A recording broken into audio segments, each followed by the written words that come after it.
Hello everyone, welcome to Rubisco Medical Library and this is the lecture number 2 on the topic of atherosclerosis. इससे पहले atherosclerosis के ऊपर एक lecture upload किया जा चुका है जहां पे अपन ने एथेरोस्क्लेरोसिस के डेफिनेशन और उसके रिस्क फैक्टर्स की बात करी थी। अब आज के लेक्चर में अपन एथेरोस्क्लेरोसिस के पैथोजेनेसिस और क्लिनिकल फीचर्स की बात करेंगे। एथेरोस्क्लेरोसिस का pathogenesis exam point of view से बहुत ही इंपॉर्टेंट टॉपिक है। ठीक है, चलिए अब अपन स्टार्ट करते हैं। लास्ट लेक्चर में अपन ने ये कहा था कि एथेरोस्क्लेरोसिस एक ऐसी कंडीशन है जहां पे आर्टरीज के अंदर लिपिड का एक्यूमुलेशन होगा और इस लिपिड के एक्यूमुलेशन की वजह से एथीरोमा का फॉर्मेशन होता है या फिर अपन कहेंगे फाइब्रोफैटी प्लेक का फॉर्मेशन होता है और इस एथीरोमा की वजह से ही आर्टरीज की थिकनिंग और हार्डनिंग देखने को मिलती है। और ये कंडीशन पर्टिकुलरली अपन देखें तो लार्ज और मीडियम साइज की मस्कुलर आर्टरीज के अंदर देखने को मिलती है। अब मेरा आपसे ये सवाल है कि ये जो एथीरोमा बन रहा है वो आर्टरी के किस पार्ट के अंदर बन रहा है? तो ये बनता है आर्टरी के ट्यूनिका इंटीमा वाले पार्ट के अंदर, यानी कि वेसल वॉल की इनरमोस्ट लेयर के अंदर बनता है। जब अपन ने आर्टेरियोस्क्लेरोसिस देखा था वहां पे भी अपन ने यही कहा था कि आर्टेरियोस्क्लेरोसिस की जो कंडीशंस होती है वो मेनली ट्यूनिका इंटीमा और ट्यूनिका मीडिया को ही अफेक्ट करती है। यहां पे भी अपन यही कह रहे हैं कि एथीरोमा मेनली ट्यूनिका इंटीमा में बनेगा, लेकिन कुछ एडवांस कॉम्प्लिकेटेड केसेस के अंदर एथीरोमा का स्प्रेड ट्यूनिका इंटीमा से ट्यूनिका मीडिया तक हो सकता है। समझ आई बात? चलिए अब अपन स्टार्ट करते हैं आज का लेक्चर जो कि है पैथोजेनेसिस ऑफ एथेरोस्क्लेरोसिस। अब देखिए एथेरोस्क्लेरोसिस का जो पैथोजेनेसिस है उसे अपन एक हाइपोथेसिस से एक्सप्लेन कर सकते हैं जिसे अपन कहते हैं रिस्पॉन्स टू इंजरी हाइपोथेसिस। और ये जो रिस्पॉन्स टू इंजरी हाइपोथेसिस है इसके दो वर्जन है, एक तो अपन कहेंगे ओरिजिनल वर्जन है तो एक अपन कहेंगे मॉडिफाइड वर्जन है। जो ओरिजिनल थ्योरी है वो ये कहती है कि जो इनिशियल इवेंट होगा एथेरोस्क्लेरोसिस के अंदर वो है एंडोथीलियल इंजरी, और एंडोथीलियल इंजरी के होने की वजह से जो इंटीमल स्मूथ मसल सेल्स है यानी कि जो ट्यूनिका इंटीमा की स्मूथ मसल सेल्स है उसका प्रोलिफरेशन होगा। और ये जो इंटीमल स्मूथ मसल सेल्स होती है वही डोमिनेंट सेल्स होती है अर्ली लीजन्स के अंदर, ये ओरिजिनल थ्योरी कह रही है। लेकिन जो मॉडिफाइड थ्योरी है वो ये कहती है कि जो फर्स्ट स्टेप होगा एथेरोस्क्लेरोसिस के अंदर वो लाइपोप्रोटीन की एंट्री होगी इनटू द ट्यूनिका इंटीमा, कि ट्यूनिका इंटीमा के अंदर लाइपोप्रोटीन एंटर करेगा। फिर अपन देखें कि इससे ट्यूनिका इंटीमा के अंदर मोनोसाइट्स एंटर करेंगे और वो मोनोसाइट्स मैक्रोफेजेस में कन्वर्ट कर जाएंगे और मैक्रोफेजेस जो है वो लिपिड को एनगल्फ कर लेंगे। और जब मैक्रोफेजेस लिपिड को एनगल्फ कर लेंगे तो उससे अपन कहेंगे फॉर्म सेल्स, और ये जो फॉर्म सेल्स होते हैं वही अर्ली लीजन्स के अंदर डोमिनेंट सेल्स होती है। ये मॉडिफाइड थ्योरी कहती है और ज्यादा एक्सेप्टेड मॉडिफाइड थ्योरी ही है। इतना समझ आया? अब अगर अपन आगे बात करें, चाहे फिर वो अपन देखें कि ओरिजिनल थ्योरी हो चाहे फिर वो मॉडिफाइड थ्योरी हो, दोनों ही थ्योरी ये बोलती है कि एथेरोस्क्लेरोसिस के इनिशिएशन, प्रोग्रेशन और कॉम्प्लिकेशन के अंदर चार चीजें मेन रोल प्ले करती है। अब वो चार चीजें कौन कौन सी है?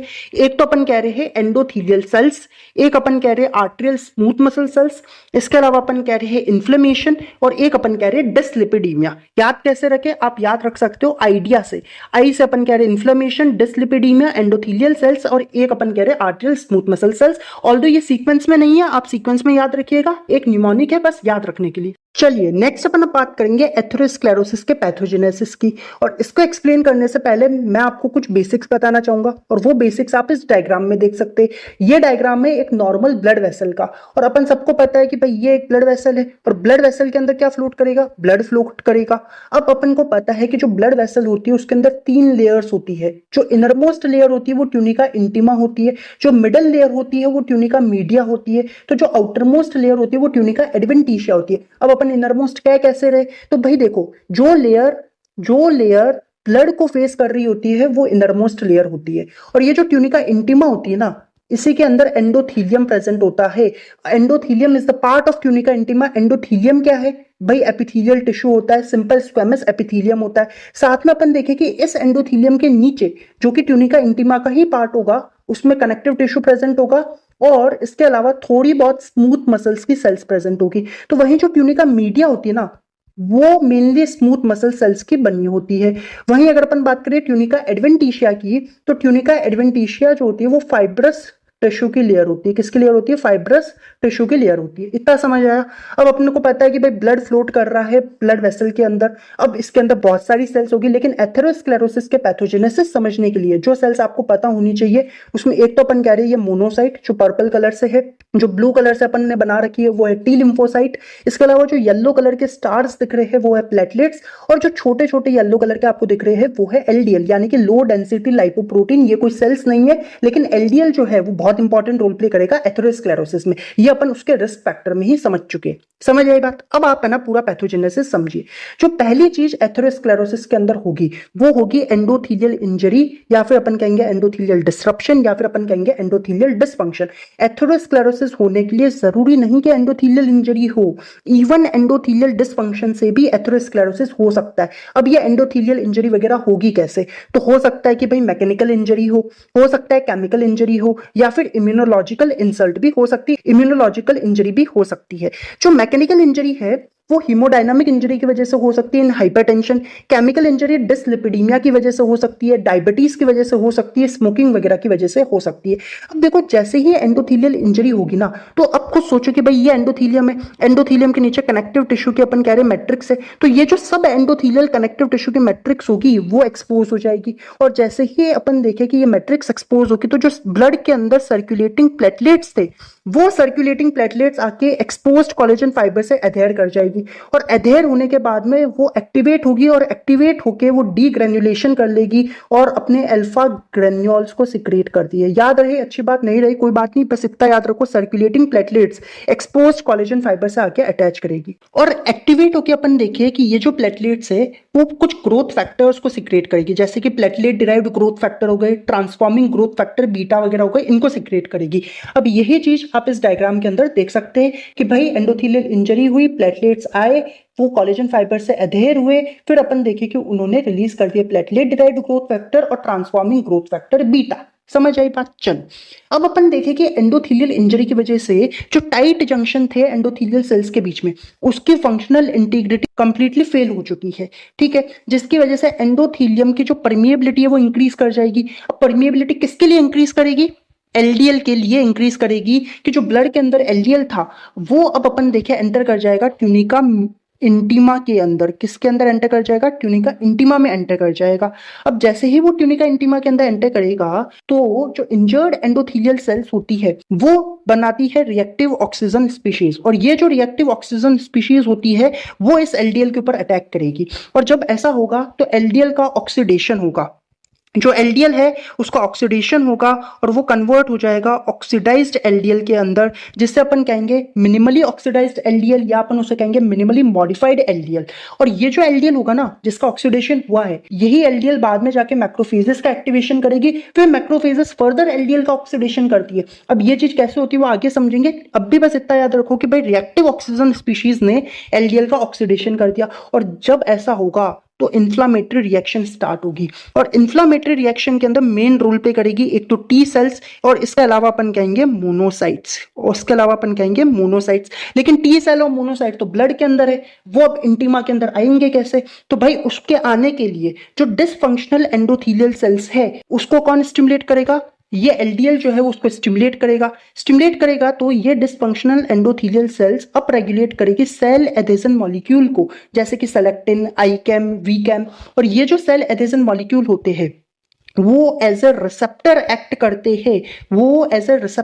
करते हैं फॉर द इंटीग्रिन। और ये इंटीग्रिन कहाँ पे प्रेजेंट होता है? मोनोसाइट और टी सेल्स के सरफेस पे प्रेजेंट होता है। आप इस डायग्राम में देखिएगा, देखिए कि भाई एंडोथेलियल सेल्स का एक्टिवेशन हुआ और सेल एडेशन मॉलिक्यूल्स का अपरेगुलेशन हुआ, जैसे कि सेलेक्टिन, आईकैम और वीकैम।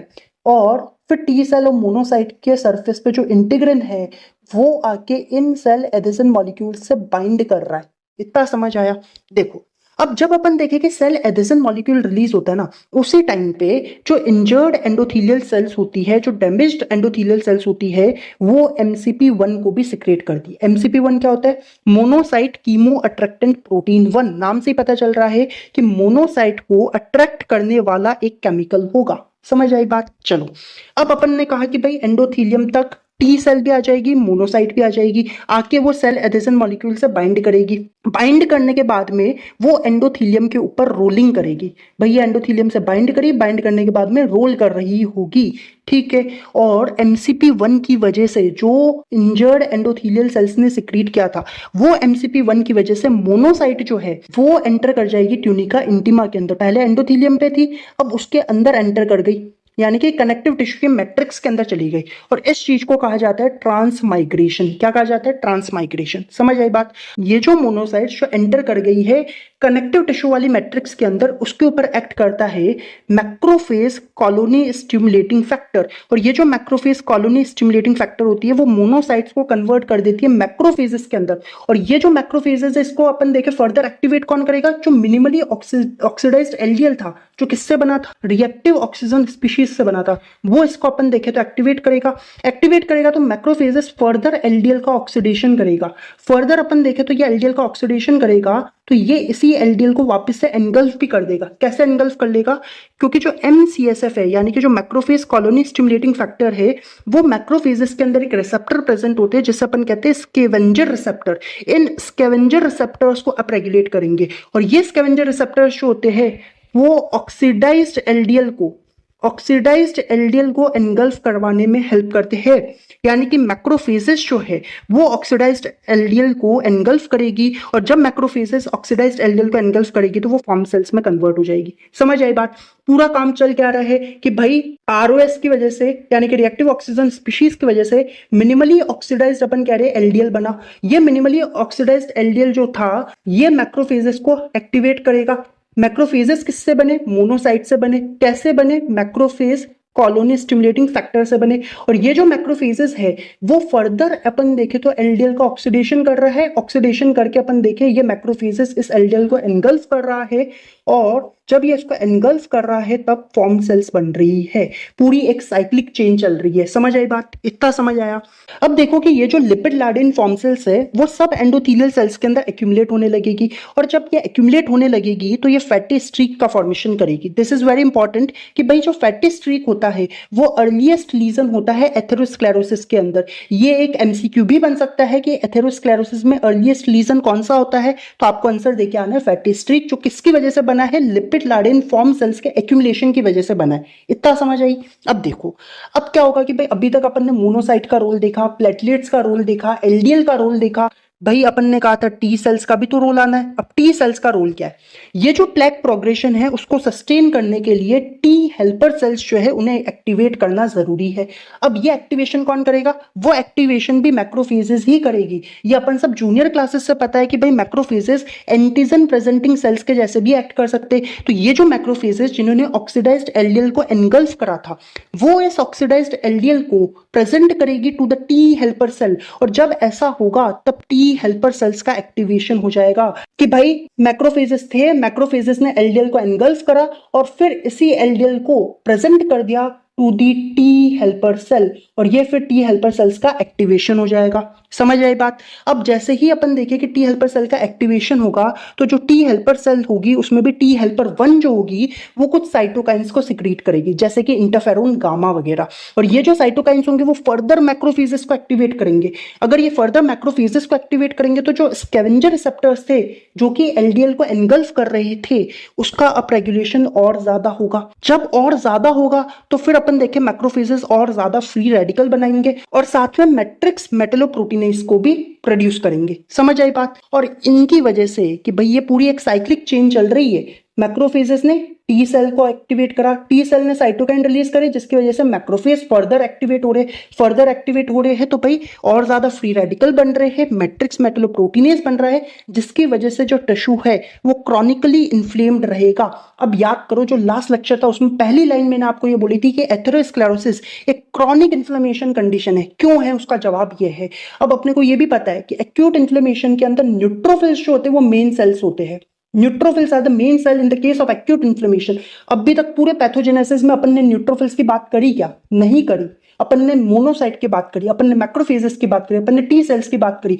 मतलब अपन कह सकते हैं कि एथेरोस्क्लेरोसिस जो है वो एक क्रॉनिक इन्फ्लेमेटरी कंडीशन है। समझ आई बात? अब देखो इसके अलावा अपन क्या कह रहे हैं कि भाई अब जो मैक्रोफेजेस है वो हाइपर एक्टिवेटेड है। ये जो hyper activated macrophages T helper 1 cells और प्लेटलेट्स जो है वो फर्दर ग्रोथ फैक्टर्स को सिक्रेट करेगी। जब वो फर्दर ग्रोथ फैक्टर्स को सिक्रेट करेगी तो ये ग्रोथ फैक्टर्स ट्यूनिका इंटीमा से ट्यूनिका मीडिया के अंदर डिफ्यूज कर जाएंगे। देखो हो क्या रहा है कि भाई ये ट्यूनिका इंटीमा है। ट्यूनिका इंटीमा में अपन कह रहे हैं ये एंडोथीलियम की लेयर है, नीचे कनेक्टिव टिश्यू की मैट्रिक्स है। यहाँ पे अपन कह रहे हैं ट्यूनिका मीडिया है, यहाँ पे ग्रोथ फैक्टर्स सिक्रेट हुए और ये ग्रोथ फैक्टर्स ट्यूनिका मीडिया के अंदर डिफ्यूज कर गए। डिफ्यूज करने के बाद में क्या होगा कि जो ट्यूनिका मीडिया के अंदर स्मूथ मसल सेल्स है वो स्मूथ मसल सेल्स फिर ट्यूनिका इंटीमा में आ जाएगी। और अब अगर ट्यूनिका इंटीमा में स्मूथ मसल सेल्स आ गई तो उन स्मूथ मसल सेल्स का प्रोलिफरेशन होगा, और जब स्मूथ मसल सेल्स का प्रोलिफरेशन होगा तो ये स्मूथ मसल सेल्स कोलेजन का प्रोडक्शन करती है। उसमें भी अगर अपन मेनली देखें तो टाइप 1 और टाइप 3 कोलेजन जो है वो बनेगा। समझ आई बात? और इस चीज के अपन देखें तो रिपीटेड साइकिल्स चलती रहेगी, और जब इस पूरे प्रोसेस की रिपीटेड साइकिल्स चलेगी तो फुल्ली डेवलप्ड एथेरोमास का फॉर्मेशन होगा। समझ आया पूरा प्रोसेस? अब देखिए एक डायग्राम दे रखा है, ये डायग्राम जो भी अपन ने ऊपर देखा उस सबको समराइज कर रहा है। एक बार आप देखिएगा, हर्षवर्धन का डायग्राम है ये, और ये कह रहा है कि भाई सबसे पहले क्या होगा, एंडोथीलियल डिस्फंक्शन होगा। बहुत सारी रीजंस की वजह से एंडोथीलियल डिस्फंक्शन हो सकता है। उसके बाद क्या होगा, इन्फ्लामेटरी रिएक्शन होगी। इन्फ्लामेटरी रिएक्शन के अंदर मोनोसाइट, मैक्रोफेजेस और टी लिम्फोसाइट्स अपना रोल प्ले करेगी। अब ये जो मोनोसाइट और टी लिम्फोसाइट है वो ब्लड सर्कुलेशन से एंडोथीलियम से अटैच कैसे होंगे, तो वो सेल एडेशन मॉलिक्यूल की हेल्प से एंडोथीलियम से अटैच होंगे। और उसके बाद अपन देखें कि मोनोसाइट कीमो अट्रैक्टेंट प्रोटीन 1 की हेल्प से जो मोनोसाइट होगी वो एंडोथीलियम से कनेक्टिव टिश्यू के मैट्रिक्स के अंदर एंटर कर जाएगी। अब कनेक्टिव टिश्यू के मैट्रिक्स में एंटर करने के बाद में मोनोसाइट जो है वो मैक्रोफेज में कन्वर्ट होगी with the help of macrophage colony stimulating factor. और जब ऐसा होगा तो ये जो मैक्रोफेज है वो एलडीएल का ऑक्सीडेशन करेंगे और फिर उसी ऑक्सीडाइज्ड एलडीएल को एनगल्फ कर लेगी। और जब मैक्रोफेजेस ऑक्सीडाइज्ड एलडीएल का एनगल्फमेंट कर लेगी तो उसे अपन कहेंगे फॉर्म सेल्स। समझ आई बात? अब इस पूरे इन्फ्लेमेशन के प्रोसेस को सस्टेन करने के लिए टी लिम्फोसाइट्स का एक्टिवेशन होगा, और वो कैसे होगा, जब मैक्रोफेज ऑक्सीडाइज्ड एलडीएल को प्रेजेंट करेगी टू दी टी लिम्फोसाइट यानी कि एंटीजन प्रेजेंटिंग सेल के जैसे मैक्रोफेज एक्ट करेगी। फिर अपन देखें साइटोकाइंस रिलीज होंगे, ग्रोथ फैक्टर्स रिलीज होंगे, और ट्यूनिका मीडिया के अंदर जो स्मूथ मसल सेल्स थी उसका माइग्रेशन होगा ट्यूनिका मीडिया से ट्यूनिका इंटीमा के अंदर, और फिर ट्यूनिका इंटीमा के अंदर स्मूथ मसल सेल्स का प्रोलिफरेशन होगा। प्रोलिफरेशन करके वो कोलेजन का प्रोडक्शन करेंगे, और मेनली टाइप 1 और टाइप 3 कोलेजन का प्रोडक्शन करेंगे, यानी कि अपन कह सकते हैं एक्स्ट्रा सेल्यूलर मैट्रिक्स जो है वो भी बढ़ेगा। और इस तरीके से अपन देखें तो एक फुल्ली डेवलप्ड एथेरोमा का फॉर्मेशन होता है। जो भी अपन ने ऊपर देखा उसको पूरी तरीके से समराइज कर दिया गया है इस डायग्राम के अंदर। समझ आई बात? चलो नेक्स्ट अपन देखिए, एक और डायग्राम यहां पे दे रखा है। यह डायग्राम भी हर्षमोहन का ही है। अगर एग्जाम में क्वेश्चन आता है एथेरोस्क्लेरोसिस के ऊपर, लॉन्ग क्वेश्चन अगर आता है तो आपको यह डायग्राम बना के आना है। देखिएगा यहां पे सबसे पहले अपन देखिए एंडोथीलियल इंजरी बता रखी है। सेकंड डायग्राम के अंदर प्लेटलेट एडेशन और मोनोसाइट का माइग्रेशन बता रखा है। तो थर्ड डायग्राम के अंदर इंटिमल स्मूथ मसल सेल्स का प्रोलिफरेशन बता रखा है। समझ आई बात? तो ये तो अपन ने बात करी एथेरोस्क्लेरोसिस के पैथोजेनेसिस की। नेक्स्ट अपन बात करेंगे एथेरोस्क्लेरोसिस की वजह से जो क्लिनिकल इफेक्ट्स होते हैं उसकी। और ये जो क्लिनिकल इफेक्ट्स होते हैं वो अफेक्टेड आर्टरी के साइज और उसके टाइप के ऊपर डिपेंड करते हैं। अब देखिएगा, अगर अपन देखें कि आर्टरी की स्लो ल्यूमिनल नैरोइंग हो रही है तो उसकी वजह से इश्चीमिया और अट्रोफी देखने को मिलेगा। तो वहीं अपन देखें कि सडन ल्यूमिनल ऑकल्जन हो गया, स्लो हो रहा है तो इश्चीमिया और अट्रोफी है, लेकिन अगर सडन ल्यूमिनल ऑकल्जन हो गया है तो उसकी वजह से इंफार्क्शन होगा। वहीं अपन देखें कि थ्रोम्बस और एम्बोलाई का फॉर्मेशन हो गया है तो प्लेक का प्रोपगेशन होगा। इसके अलावा अपन देखें तो एन्यूरिज्मल डायलेशन का भी फॉर्मेशन हो सकता है। तो इवेंचुअली अपन देखें तो रप्चर भी देखने को मिल सकता है। समझ आई बात? अब देखिए यहां पे एक और डायग्राम दे रखा है। ये डायग्राम ये बता रहा है कि भाई एथेरोस्क्लेरोसिस की वजह से अलग अलग ऑर्गन्स के ऊपर क्या क्या इफेक्ट्स हो सकते हैं, क्या क्या सिम्टम्स देखने को मिल सकते हैं, यानी कि सिम्टोमेटिक एथेरोस्क्लेरोटिक डिजीज के बारे में बता रखा है। देखिए एओर्टा के ऊपर क्या इफेक्ट होगा कि भाई एन्यूरिज्म हो जाएगा और थ्रोम्बो एम्बोलिज्म हो जाएगा। इसके अलावा हार्ट पे क्या होगा, तो मायोकार्डियल इन्फार्क्शन और इश्यमिक हार्ट डिजीज हो सकती है। अब यहां पे एक क्वेश्चन मैं आपको दे रहा हूं कि एमआई की वजह से जो डेथ होती है, मायोकार्डियल इन्फार्क्शन की वजह से जो डेथ होती है, उसका अंडरलाइन कॉज एथेरोस्क्लेरोसिस ही होता है। Why is it so? ऐसा क्यों होता है? इस क्वेश्चन को आप सर्च करेंगे, आप इसका आंसर ढूंढेंगे। बाकी नेक्स्ट वीडियो के अंदर जब अपन एथेरोस्क्लेरोसिस के पैथोलॉजी की बात करेंगे तब मैं आपको इस क्वेश्चन का आंसर दूंगा। समझ आई बात? तो ये तो अपन ने बात करी हार्ट की। ब्रेन के अंदर अपन देखें तो ब्रेन के अंदर इन्फार्क्ट हो सकता है, क्रॉनिक इश्कीमिया हो सकता है, स्मॉल इंटेस्टाइन के अंदर इश्यमिक बोवल डिजीज हो सकती है, तो इन्फाक्शन हो सकता है, तो लोअर एक्सट्रीमिटीज के अंदर गैंग्रीन और क्लॉडिकेशन अपने को देखने को मिल सकता है। तो ये अपन ने बात करी एथेरोस्क्लेरोसिस की वजह से जो क्लिनिकल इफेक्ट्स हो सकते हैं उसकी। तो ये ओवरऑल अपन ने बात करी। आज के लेक्चर में अपन ने पैथोजेनेसिस और क्लिनिकल इफेक्ट्स देखे। So guys, that was all about today's lecture. If you found this lecture useful and helpful, then do like, share and subscribe the channel, and thank you for watching.